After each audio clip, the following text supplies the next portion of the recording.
Hello everyone and welcome to 24/7 Football, and it's a little bit of a review video because I saw something on Twitter the other day and I thought I have to do a video on this. One thing I will say, we all love football, and everyone, including myself, which is why I do these videos, everyone has got an opinion on football. I have, you have, everyone has. Everyone has an opinion on football. Some good, some bad. It's incredibly hard to predict what will happen in football because nothing is certain. We've seen that anyone can beat anyone. We all do start of the season predictions. We all do it. And one caught my eye the other day, and this isn't me just taking the mick. It is funny, but I have so much respect for everyone who tries to do predictions, because I do myself, and like I said, we've all got an opinion, and it rarely works out how we think it would. And it's brilliant to just look at people's opinions into how it's actually translated and how the season has actually finished. Now, there's a West Ham correspondent called Alan Razipa. Now, he's only a young lad. I'm not going to take the mick out of him, but he made some season predictions at the start of the season. Now, him being a West Ham fan, interesting to see where West Ham would go, and there's certainly some questionable predictions. And he has got a lot of stick on social media, but he's kept it up, to be fair to him. He's not deleted it, he's kept it up, and fair play to him. But yeah, there are some questionable ones, so we're going to go through it. After this video as well, I'll probably do one where we look back at my season predictions and see where they've ended up, because just like him, I'm going to have some shocking ones as well. So this video isn't just taking a mick, it's just a bit of a laugh. Okay, so he started from the bottom, so 20th place, and he's got a little explanation for every team, so I like that. So first up, Burnley. He predicted Burnley to finish last, and he said, "I honestly can't see anyone else finishing bottom, looking at the fact that Burnley's marquee signing this summer was Erik Pieters Only escaped relegation due to massive failures of Fulham, Huddersfield and Southampton last year, but this year they're going down." It's safe to say that's not happened. Burnley comfortably mid-table, but it's a fair point. I thought at the time it was a fair point. Their marquee signing was Erik Pieters, but I think that just shows the job that Sean Dyche actually does at Burnley, and that's something that needs to be taken into account for doing little things like this. Is Sean Dyche is a fantastic manager, and I don't think Burnley would go down under Sean Dyche unless something dramatic happened within that squad, because he's such a good manager and he gets the best out of his players. So 20th he had Burnley, obviously not true. 19th, and you can forgive him for thinking this one, he had Sheffield United. Although I can see them somehow avoiding the drop due to Chris Wilder's genius, their team is below average and they will struggle a lot. Class away kit though. Number one, it is a class away kit. Number two, yeah, he got that one wrong. He got that one very wrong. I think what we're seeing from the restart of football though is that Sheffield are taking a bit more time just to get back into the swing of things. They've had some poor results. But other than that, challenging for European football. The one thing he does nail is Chris Wilder's genius. He's done absolutely brilliant with Sheffield United. And the squad may not have superstars in it, but they work so hard. And tactically, they're fantastic. So, yeah, he was wrong with that one as well. So 0 out of 2, not a great start. 18th, Crystal Palace. He's not got the relegation zone right one bit. So Crystal Palace, they will be looking to avoid relegation. No clinical strikers, didn't replace Aaron Wan-Bissaka. Roy Hodgson in charge. Zaha will probably leave in January, which will leave them with absolutely nothing. They didn't replace Aaron Wan-Bissaka, and at the time you could forgive him for thinking they didn't have any clinical strikers. Jordan Ayew's done fantastically well this season. Some of the goals that he scored, unbelievable as well. So no clinical strikers, but Jordan Ayew has had a great season. I was another one. I thought Crystal Palace might struggle. Roy Hodgson in charge. I don't think Roy gets enough credit for what he does at Crystal Palace. It's just stable, and stability really is what they needed at Selhurst Park. So I don't think he gets as much credit as he possibly deserves. Zaha will probably leave in January. To be honest, that's always going to be a thing. Every transfer window, you're looking at Zaha, you're thinking, will he, won't he? and you can forgive him for thinking that. But Crystal Palace, not going to be relegated, nowhere near the relegation zone. 17th, Norwich City. If Farke can replicate what he managed to do with them in the Championship, they should be safe. A few decent signings and haven't got rid of anyone to keep the core of the team. Which is, you know what, that was a fair shout to make. Daniel Farke did a fantastic job with Norwich the season before, but they just haven't been able to replicate it. I think out of the teams that came up, I would have backed Norwich to stay up over the rest, but they've been found out, and I fear for Norwich next season if they do go down, because I feel like the squad's going to be picked apart as well.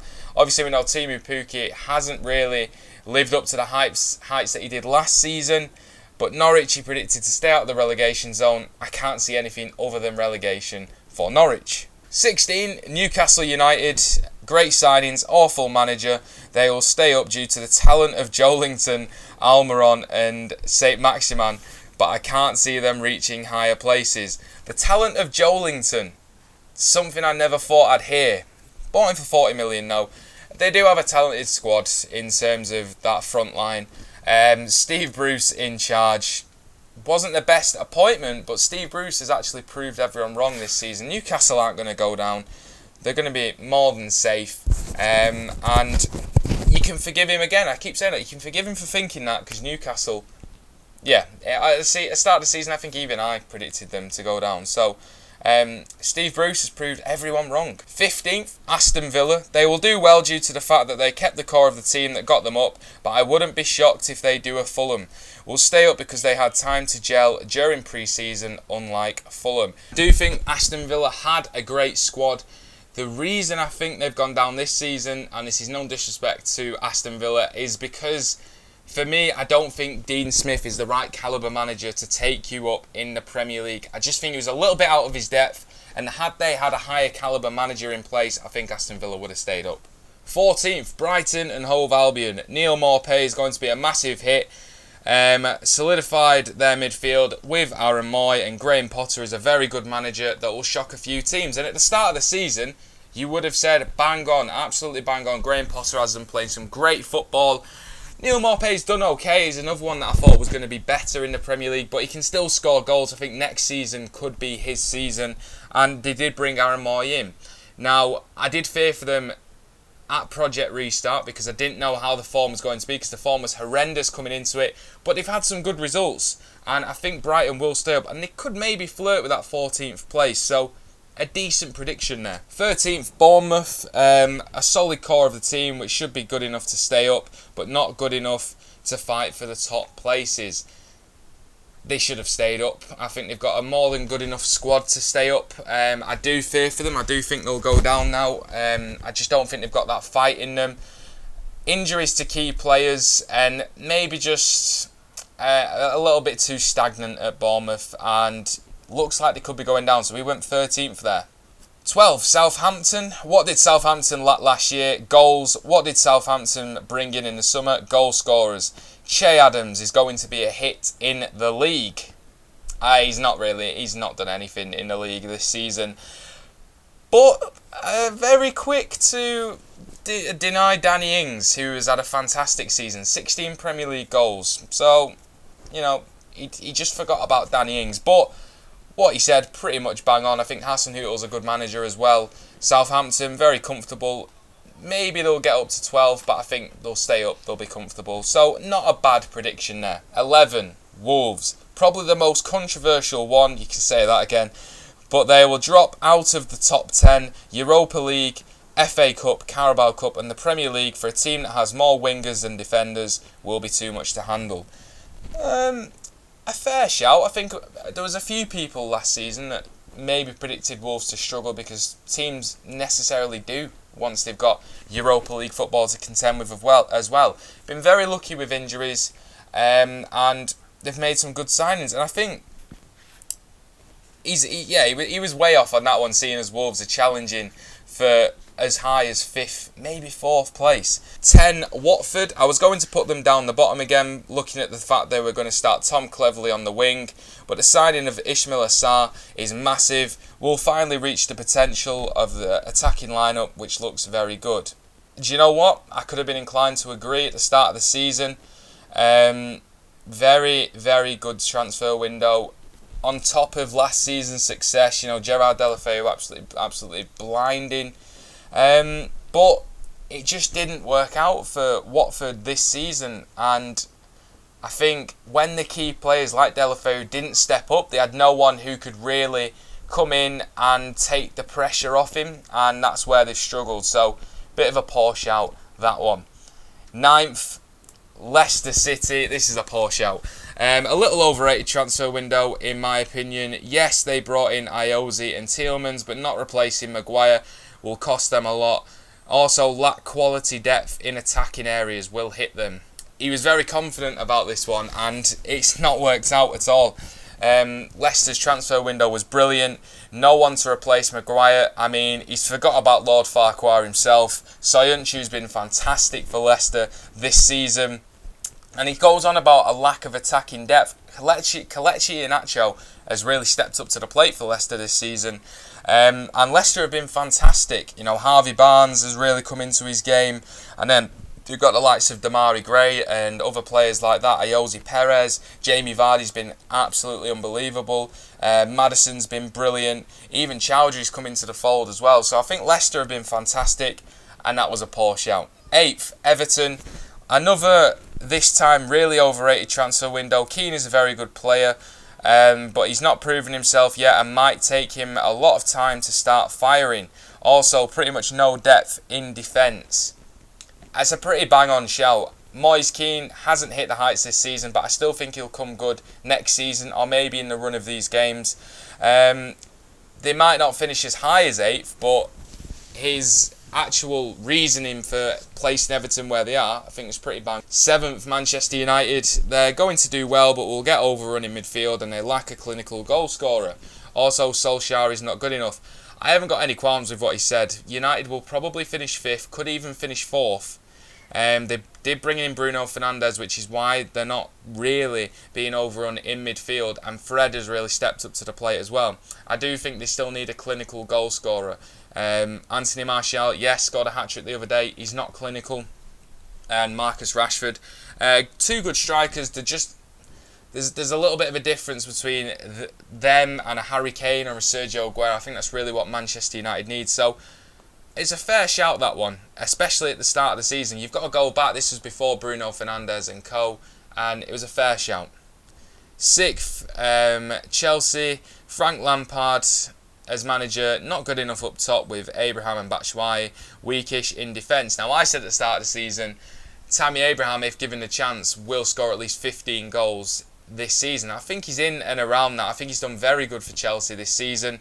Next season, they've got Timo Werner, Ziyech coming in as well. They're going to be one to watch next season. But Frank Lampard's got him playing some good stuff, and I think he's done a very good job considering they had no transfer window, especially after losing Hazard. So he's proved a lot of people wrong, and he's definitely proved old Alan wrong here. 5. Now, this is the worst shout. This one was the worst shout, and this is where the bias comes into play. 5th, West Ham United. You can call me biased, but I'm being only objective throughout the whole thread. Pellegrini clearly knows what he's trying to do at West Ham. Midfield and attack all set to interchange positions with each other and make the best defences struggle. It's not worked out. Imagine being Alan, starting the season with that much optimism. He's ending it with David Moyes and a potential relegation. I thought West Ham had a good transfer window as well, and it just didn't click. Sometimes that doesn't happen, but I never would have thought West Ham would have been up to 5th. I mean, he said you can call him biased, he's only being objective. There is a bit of bias in there. West Ham, certainly nowhere near 5th. Horrific shout. 4th, Arsenal. Pepe is a massive addition that could bring them even into the top 3, but I cannot see them doing better than Spurs, Liverpool and City. Will be very vulnerable in midfield. That will make them suffer. It's a fair shout. Pepe coming in. I didn't think he'd do too brilliantly because he's coming from the French league, and it just had the makings of a bit of a flop type of transfer. Certainly not going to hit 4th. In the bottom half of the table at this moment in time, only on 40 points. Mikel Arteta, now the manager, I think this is just one that Arsenal are just going to want to forget. Third, Liverpool FC, lacking depth in defence, and they haven't improved at all, making the second spot open for taking. I mean, they didn't need to improve. They've come hungry, they've come consistent, and they have thoroughly deserved their Premier League title. Liverpool have been fantastic. Poor shout, and Alan's getting a lot of abuse from the Liverpool faithful for that one. Second, Tottenham Hotspur. As much as it hurts, that was an exceptional transfer window for Spurs. They will definitely give Liverpool a run, but only small margins will decide between the two teams who will finish second best. A decent transfer window. Ndombele's not done what even I thought he was capable of doing. He absolutely bossed it for Lyon. Coming to the Premier League, he looks weak. He looks just lazy. And who would have thought that Tottenham coming into the season, just being in a Champions League final, Mauricio Pochettino gets sacked after everything he's done, and now they've got Jose Mourinho in charge. Definitely not going to finish second. Definitely not going to finish in the top four. But who could have predicted that? That is football. First, Manchester City. There's not much to say, is it? The best team in the league only made themselves better with the additions of Rodri and Cancelo. It's just not gelled for City this season. But no one really would have predicted it. Still doing okay, still firing in the league. Got a really good chance in all the other cup competitions as well. Just couldn't keep the consistency that Liverpool have had. And fair play. It's probably not just Alan who thought that City were going to win the league. I thought they were going to win the league, and I think a lot more people did as well. But when you've got a team like Liverpool who are hungrier, more consistent, anything can happen. So, I think that's about 0 out of 20 for Alan there. But like I said, I'm not trying to take the mick out of him. I'm just highlighting how hard it is to do these type of predictions, and it is always a bit of a laugh to have a look back at them. But I'll probably do one when we look back at my predictions from the start of the season. I'm sure you'll probably bring them up anyway in the comments. So if you want me to do that, I will more than happily do that. But just having a little look, Alan, if you are watching this video, we all make mistakes. Keep doing what you're doing. Don't delete the tweet. He's shown some courage there, and I like that. He's proud of it. He's kept his tweets up. So that is the video for today, guys. Hope you've all enjoyed it. Please subscribe to the channel, like the video, and we'll see you next time.